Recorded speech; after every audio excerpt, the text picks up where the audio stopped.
उत्तर प्रदेश के deputy CM Keshav Prasad Maurya आज विधानसभा अध्यक्ष सतीश महाना से मुलाकात की। मुलाकात के बाद उन्होंने अपने एक्स और फेसबुक पोस्ट पे फोटो भी शेयर किया। हालांकि इस मुलाकात को उन्होंने शिष्टाचार मुलाकात बताया है, लेकिन इससे पहले केशव प्रसाद मौर्य जब दिल्ली दौरे पे गए थे तो देश के गृह मंत्री अमित शाह से मुलाकात की थी। और मुलाकात के बाद जो अपने सोशल मीडिया एक्स और फेसबुक पे जो पोस्ट किया था वो ये था कि 17 का जो भारतीय जनता पार्टी का उत्तर प्रदेश में प्रदर्शन था वो 27 में दोहराया जाएगा। यानी बीजेपी ने 2017 में प्रचंड बहुमत के साथ यूपी की सत्ता में आई थी, 300 से ज्यादा सीटें जीती थी। उस बात का उन्होंने जिक्र किया कि वैसा ही प्रदर्शन अब 27 के जो आगामी 2 साल के बाद विधानसभा चुनाव है उसमें दोहराया जाएगा। हालांकि वहां पे उनकी एक मुलाकात और हुई। लखनऊ के सांसद राजनाथ सिंह जो देश के रक्षा मंत्री हैं उनसे भी मिले और मुलाकात के बाद वहां की भी तस्वीरें सोशल मीडिया पे साझा की। ये मुलाकात कोई शिष्टाचार मुलाकात नहीं थी। वहां से वापस आए तो राज्यपाल आनंदीबेन पटेल से भी मुलाकात की। उसके बाद देश के गृह मंत्री राजनाथ सिंह का 10 जुलाई को लखनऊ में जन्मदिन मनाया जा रहा था, जहां पे केशव प्रसाद मौर्य डिप्टी सीएम जो हैं उनके दूसरे सहयोगी डिप्टी सीएम ब्रजेश पाठक प्रदेश अध्यक्ष भूपेंद्र चौधरी के साथ जन्मदिन भी मनाया। ये मुलाकात इस नाते बहुत महत्वपूर्ण मानी जाती है कि उत्तर प्रदेश का बीजेपी का जो अध्यक्ष है उसका कार्यकाल पूरा हो गया है और नया अध्यक्ष आना है। अधिकतर राज्यों में बीजेपी ने अपने प्रदेश अध्यक्ष का चुनाव कर लिया है, लेकिन यूपी का पेच अभी भी फंसा हुआ है। हालांकि बीजेपी का राष्ट्रीय अध्यक्ष भी अब तक नहीं बन पाया है। जो एक टाइम लाइन बनाई गई थी, एक समय सीमा बनाई गई थी, उसको दोनों पार कर लिया, चाहे राष्ट्रीय अध्यक्ष हो या उत्तर प्रदेश का अध्यक्ष हो। इसको लेकर के दिल्ली में कई महीनों से लगातार मंथन हो रहा है। कई बार बैठक भी हुई है। चर्चा ये भी है कि एक बार फिर से बैठक होगी। शायद उसी के संबंध में उत्तर प्रदेश के जो डिप्टी सीएम है केशव प्रसाद मौर्य, उनकी मुलाकात हुई और चर्चा भी हुई होगी। क्योंकि केशव प्रसाद मौर्य 2017 का जो विधानसभा चुनाव हुआ था तो उस वक्त वो प्रदेश अध्यक्ष भी थे। इस नाते आना जा रहा है कि उनसे चर्चा हुई होगी और इसको लेकर के लगातार जो चर्चाओं का माहौल है वो गर्म है। क्या केशव प्रसाद मौर्य को डिप्टी सीएम के अलावा कोई और जिम्मेदारी मिलने जा रही है? क्योंकि बार बार वो बातें कर रहे हैं 2027 में 2017 जैसा बीजेपी का प्रदर्शन की बात कर रहे हैं कि उससे बेहतर करेगी। ये महत्वपूर्ण तो है ही, साथ ही उत्तर प्रदेश की कैबिनेट में भी फेरबदल होने हैं। फेरबदल के साथ बहुत सारी चीजें बदलनी है।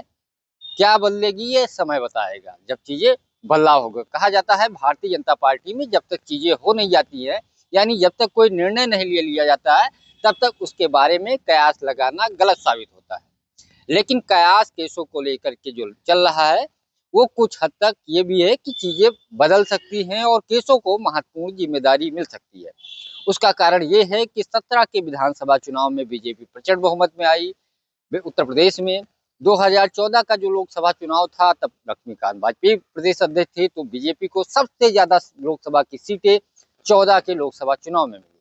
लेकिन 19 में उत्तर प्रदेश में लोकसभा की सीटें बीजेपी की कम हुई और तब बीजेपी के जो अध्यक्ष थे वो केशव प्रसाद मौर्य नहीं थे।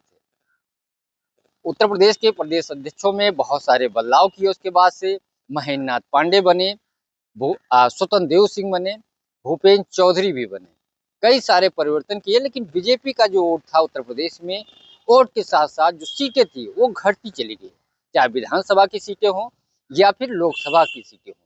विधानसभा के बाद 19 के लोकसभा चुनाव में सीटें घटी, वोट घटा। 22 के जो विधानसभा का आम चुनाव उत्तर प्रदेश में था, बीजेपी की सीटें 300 के अंदर आ गई, 250 से ऊपर 300 के अंदर सिमट गई। हालांकि तब भी बहुमत का जो आंकड़ा था उससे भाजपा काफी आगे थी और सरकार बनाई। लेकिन उतनी मजबूत सरकार 2017 में जो बनी थी जब केशव अध्यक्ष थे तब की नहीं। तो कई मौकों पे केशव प्रसाद मौर्य ने इस बात का जिक्र किया। आज जब वो फिर मिले हैं तो इसको लेकर के एक बार चर्चा है कि केशव को क्या बनाया जाएगा। 3 दिन पहले वो गोंडा गए थे। गोंडा में एक समाजवादी नेता आनंद सिंह उर्फ राजा भैया जो केंद्रीय मंत्री हैं कीर्तिवर्धन सिंह के पिता, उनका निधन हो गया था। कई बार सांसद थे, विधायक थे, मंत्री से मुलायम सरकार में महत्वपूर्ण जिम्मेदारी सके थे।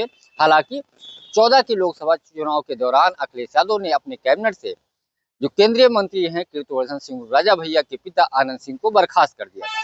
उसका कारण ये था कि राजा भैया भाजपा से चुनाव लड़ने जा रहे थे और उन्होंने अखिलेश यादव पे आरोप लगाया था कि पैसा लेते हैं तब मुलाकात करते हैं। तब से अलग हो गए, लेकिन राजा भैया जो है आनंद सिंह जो कीर्तिवर्धन के पिता हैं, पार्टी से तो अलग हो गए लेकिन उन्होंने बीजेपी ज्वाइन नहीं किया। हालांकि उनका बेटा सांसद बना, इस समय केंद्रीय मंत्री है, तो उनको श्रद्धांजलि देने गए थे। उसके बाद समीक्षा बैठक भी गोंडा में ग्राम विकास की।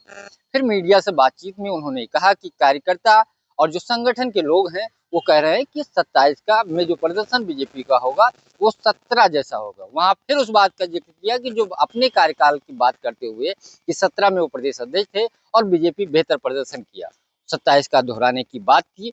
तो कुल मिलाकर के जो बीजेपी का वोट है, जो 14 और 17 में बीजेपी के साथ दलित बैकवर्ड वोट थे, वो 19, 22 और 24 के चुनाव में घटते चले गए और सीटें भी घटती चली गई। तो केशव एक बार फिर से संकेत दे रहे हैं कि उन वोटरों को फिर से बीजेपी में लाया जाएगा और एक तरीके से फिर से प्रचंड बहुमत की सरकार बनाई जाएगी। केशव का ये पहली बार ऐसा बयान नहीं आया है। दिल्ली में मुलाकात के बाद इस तरीके से बयानबाजी करना और केंद्रीय नेतृत्व का करीबी होना और समाजवादी पार्टी की जो पीडीए काट है उसको रोकने के लिए केशव को महत्वपूर्ण जिम्मेदारी दी जा सकती है। उनके समर्थकों का कहना है कि केशव पहले से ज़्यादा ताकतवर बन के 2027 का जो चुनाव है उसमें उभरेंगे और उनको महत्वपूर्ण जिम्मेदारी भी मिलेगी। पंकज चतुर्वेदी, TV9, लखनऊ।